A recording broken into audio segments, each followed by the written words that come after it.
लालू पर शाह के हुंकार को समझिएगा। अमित शाह सितंबर 2022 से अब तक 6 बार बिहार का दौरा कर चुके हैं और शाह अपनी हर सभा में नीतीश कुमार पर निशाना साधते रहे। मधुबनी की सभा में अमित शाह ने खुलकर नीतीश पर हमला नहीं बोला। अमित शाह के निशाने पर लालू प्रसाद ही ज्यादा रहे। नीतीश पर नरमी, लालू पर तलखी को लेकर सियासत गर्म है। समझना इसलिए भी जरूरी है क्योंकि अमित शाह ने नीतीश के लिए सारे दरवाजे बंद होने की बात कही थी। शाह के बयान के बाद बीजेपी के नेता लगातार ऐसी बातें करते रहे। नीतीश कुमार की एनडीए में नो एंट्री की बातें कही जाती रही हैं। मधुबनी की शाह की सभा में नो एंट्री की बात नहीं कही गई। इस पर सियासी गलियारे में चर्चा के केंद्र में नीतीश कुमार बने हुए हैं। बढ़ते आगे, केंद्रीय गृह मंत्री अमित शाह के दौरे के बीच उत्साहित बीजेपी ने सोशल मीडिया के सहारे विरोधियों पर जोरदार प्रहार किया। सोशल मीडिया प्लेटफॉर्म एक्स पर बीजेपी नेताओं ने एक पोस्ट में सियासी खलबली मचा दी। इंडिया गठबंधन के नेताओं को रावण और अमित शाह को श्री राम के रूप में तीर धनुष के साथ फोटो शेयर किया गया, जिस पर वार पलटवार का दौर जारी है।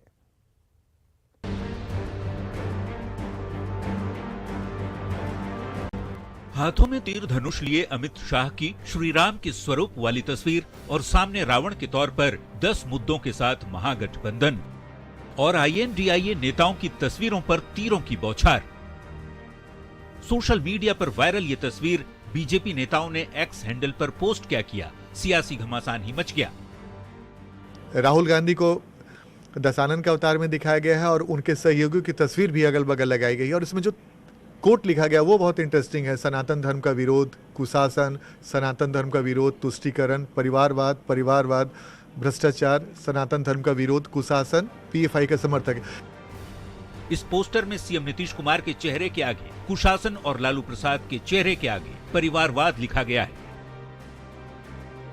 इसके अलावा आईएनडीआईए गठबंधन के नेताओं के चेहरे के साथ सनातन विरोध, तुष्टीकरण, भ्रष्टाचार और पीएफआई का समर्थक लिखा गया है।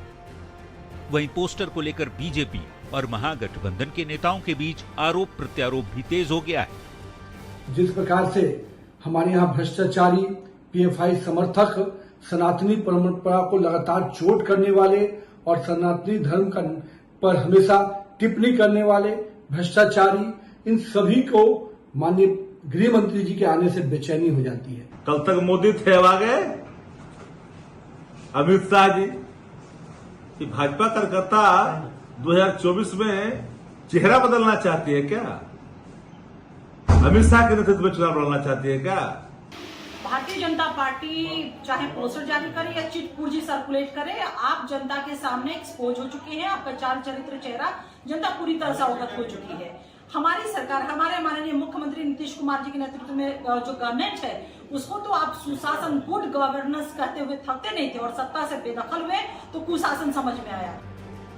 अमित शाह के लगातार दौरे से महागठबंधन के नेता तीखी टिप्पणी कर रहे हैं। केंद्र सरकार की नीतियों और नीतीश से बीजेपी के पुराने रिश्तों को लेकर कटाक्ष किया जा रहा है, तो वहीं शाह की दहाड़ से उत्साहित बीजेपी के नेताओं को लगता है कि इसका फायदा आने वाले चुनावों में सीधे तौर पर दिखेगा। न्यूज़ 18 के लिए पटना से आनंद अमृतराज की रिपोर्ट। तो बीजेपी के पोस्टर वाले जवाब को समझिए। आईएनडीआईए गठबंधन को बीजेपी की ओर से जवाब दिया गया है।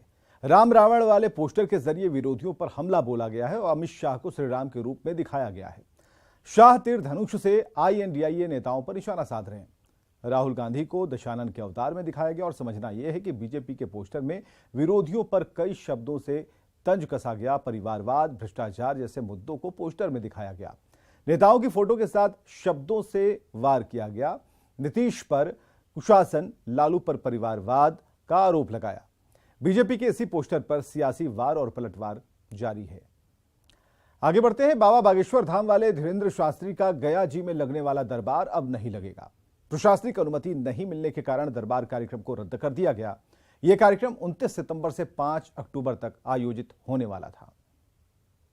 बाबा बागेश्वर के कार्यक्रम पर रोक। बाबा के कार्यक्रम पर प्रशासनिक रोक। पितृपक्ष मेले को लेकर कार्यक्रम रद्द। 29 सितंबर को लगना था बाबा का दरबार। हम सनातनी हिंदू हैं, हिंदुत्व की बात करते हैं। सही सुन रहे हैं आप, बागेश्वर धाम वाले बाबा धीरेन्द्र शास्त्री का कार्यक्रम रद्द हो गया है। गया जी में बाबा बागेश्वर का कार्यक्रम 29 से 5 अक्टूबर तक होना था, लेकिन अब ये दरबार नहीं लगेगा। पंडित धीरेन्द्र कृष्ण शास्त्री इसी महीने बिहार आने वाले थे। गया में उनका दिव्य दरबार और कथा का आयोजन 29 सितंबर से 5 अक्टूबर के बीच होने वाला था। तैयारियां भी शुरू हो गई थी, लेकिन ऐन वक्त पर जिला प्रशासन ने पंडित धीरेन्द्र कृष्ण शास्त्री के कथा और दिव्य दरबार पर रोक लगा दी है। बताया जा रहा है कि पितृपक्ष मेले में उमड़ने वाली भीड़ को लेकर प्रशासन ने कार्यक्रम की अनुमति नहीं दी है। बिहार में बाबा धीरेन्द्र शास्त्री दूसरी बार कार्यक्रम आने वाले थे। इससे पहले पटना के पाली में बाबा बागेश्वर ने दिव्य दरबार लगाया था। अपार भीड़ बाबा के दर्शन को बेताब थी। अपनी पर्ची निकलवाने के लिए घंटों भीड़ कड़ी धूप में इंतजार करती थी। जिनकी पर्ची पहली बार नहीं निकल पाई, उनका इंतजार अभी और जारी रहने वाला है, क्योंकि बाबा के दरबार कार्यक्रम को अनुमति नहीं मिली है। गया की विधि व्यवस्था पितृपक्ष के दौरान खराब हो सकती है। इस कारण दिव्य दरबार और श्रीमद् भागवत कथा का आयोजन जो इसी महीने 29 सितंबर से 5 अक्टूबर के बीच होने वाला था, अब उसे आदेश नहीं दिया गया है। यानी अब वो सितंबर में इस महीने शुरू होकर 5 अक्टूबर तक जो चलने वाला था, गया में उसका आयोजन नहीं किया जाएगा। यानी इस महीने बागेश्वर बाबा गया में जो आयोजन करने वाले थे, फिलहाल अब वो नहीं होगा। विनीता मिश्रा, न्यूज़ 18 पटना। चलिए समझिए बागेश्वर बाबा का कार्यक्रम क्यों रद्द हुआ। पंडित धीरेन्द्र शास्त्री का कथा वाचन पहले से तय था। गया में 29 सितंबर से 5 अक्टूबर तक इसका आयोजन था। बाबा के आयोजन की तैयारियां भी शुरू हो चुकी थी। अचानक से प्रशासन ने बागेश्वर बाबा का कार्यक्रम ही रद्द कर दिया, अनुमति नहीं दी। प्रशासन ने पितृपक्ष मेले की वजह से कार्यक्रम को रद्द किया और समझना यह है कि मई महीने में ही पटना के नौबतपुर में बाबा का दिव्य दरबार लगा था। नौबतपुर में हर रोज लाखों की संख्या में भक्त पहुंचते थे। गया में भी बाबा के आने से भारी भीड़ की संभावना थी। प्रशासन ने पितृपक्ष मेले के चलते ज्यादा भीड़ की आशंका जताई और आखिरकार भीड़ के चलते ही बाबा का कार्यक्रम रद्द कर दिया गया। बढ़ते हैं आगे। झारखंड सरकार ने धार्मिक न्यास बोर्ड का गठन किया और न्यास बोर्ड ने नोटिस जारी कर 15 मंदिरों का ब्यौरा मांगा। इस दौरान न्यास बोर्ड की ओर से रांची के 3 बड़े मंदिरों की कमेटी को भंग कर नई कमेटी का गठन किया गया है और फिर राज्य में राजनीति शुरू हो गई है। धार्मिक न्यास बोर्ड के बहाने सनातन वोट में सेंधमारी करना चाहती है कांग्रेस। ये हम नहीं कह रहे, ऐसा कहना है बीजेपी नेताओं का, और वजह है झारखंड सरकार की तरफ से धार्मिक न्यास बोर्ड का गठन करना। चाह रही है कि ये लोग हमको वोट देंगे। अरे इससे वोट बिगड़ेगा। मंदिर आस्था का केंद्र है और आस्था केंद्र जिस तरह से संचालित होते आ रहा है, वैसा ही संचालित इसको होते रहना चाहिए। देश के साथ साथ झारखंड में भी इन दिनों सनातन और मंदिरों की लड़ाई चल रही है। झारखंड में ये उस वक्त शुरू हुआ जब झारखंड सरकार ने धार्मिक न्यास बोर्ड का गठन किया। गठन के बाद धार्मिक न्यास ने 15 मंदिरों को नोटिस दिया और ब्यौरा मांग लिया। यही नहीं, रांची के 3 बड़े मंदिर, पहाड़ी मंदिर, मेन रोड का हनुमान मंदिर और भद्रकाली मंदिर की कमेटी को भंग कर नई कमेटी बना दी गई।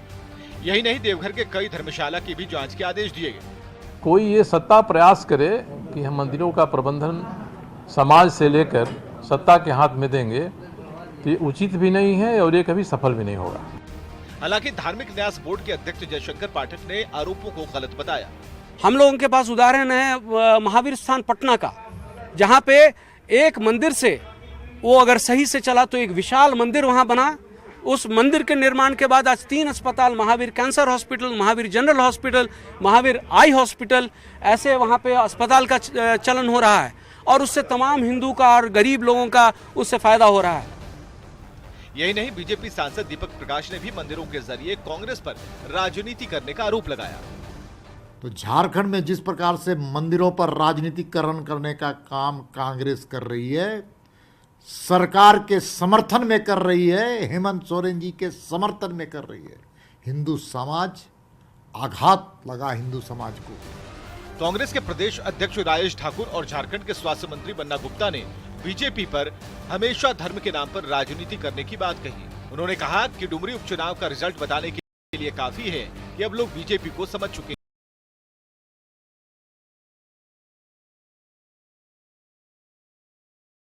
वोट बैंक की तरह यूज करते थे। अब इनको लग रहा है कि वहाँ मंदिर की कमेटी बननी ही चाहिए। सनातन धर्म मतलब जीवान धर्म,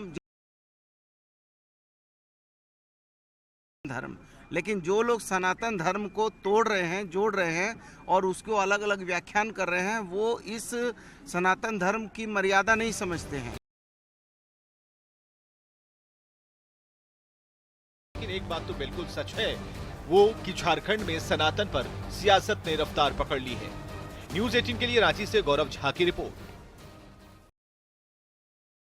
परिवार पर शिवालय के अतिक्रमण का आरोप लग रहा है। स्थानीय लोगों ने अंचल अधिकारी पर ईसाई परिवार का गलत तरीके से सहयोग करने का आरोप लगाया है।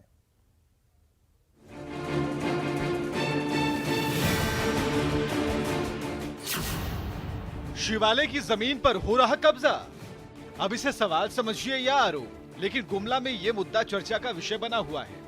रायडी थाना क्षेत्र के ऊंचडी गांव के लोगों का आरोप है कि ईसाई परिवार शिवालय की जमीन का अतिक्रमण कर लिया। बारगाह तो पहले था, लेकिन अभी हम लोग छोटा सा मंदिर जैसे चबूतरा बनाए हैं, उसी जगह हम लोग शिव जी का पूजा करते हैं।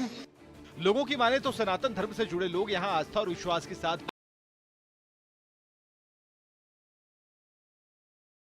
लिया है और मंदिर का अतिक्रमण कर लिया है। लोगों का आरोप है कि इस काम में अंचल अधिकारी भी उसकी मदद कर रहे हैं और अंचल अधिकारी ने यहाँ पर पूजा पाठ पर रोक लगा। नापी कर सीओ साहब मतलब करवा के गए हैं वहाँ, और एक पक्ष को हिंदुओं को वो दबा रहे हैं। उन लोग से कुछ हमको लगता है कि कुछ घूस ले ली। वहाँ किसी भी कीमत पर कोई पूजा पाठ नहीं होगा। 100 से अधिक ग्रामीणों ने इसकी शिकायत डीसी से की है। लोगों ने शिकायत में कहा है कि अंचल अधिकारी के रवैये से माहौल बिगड़ सकता है और ईसाई परिवार के अतिक्रमण को रोकने के साथ ही मंदिर परिसर को सुरक्षित रखने की मांग की है। उसमें देखिए, ईसाइयों और जो सीओ है वहाँ अमित मिश्रा जी के द्वारा अवैध रूप से कब्जा करने का प्रयास किया जा रहा है, माहौल खराब करने का प्रयास किया जा रहा है, अराजकता फैलाने का प्रयास किया जा रहा है। तो हम लोगों का मांग यही है, जो अवैध रूप से वहाँ ईसाइयों के द्वारा जो घर बनाया गया है, ठीक है, आप घर बना दिए, अच्छी बात है, उससे हमें कोई दिक्कत नहीं, लेकिन आप मंदिर परिसर में जो आप अवैध करने का सीओ के साथ जो नंगा खेल खेल रहे हैं, ये पूर्ण रूप से गलत है। न्यूज़ 18 सवाल पूछता है, शिवालय की जमीन पर क्यों हो रहा है कब्जा? आरोपी ईसाई परिवार पर कार्रवाई कब होगी? अंचल अधिकारी पर क्यों नहीं हो रही कार्रवाई? न्यूज़ 18 के लिए गुमला से रुपेश कुमार भगत की रिपोर्ट।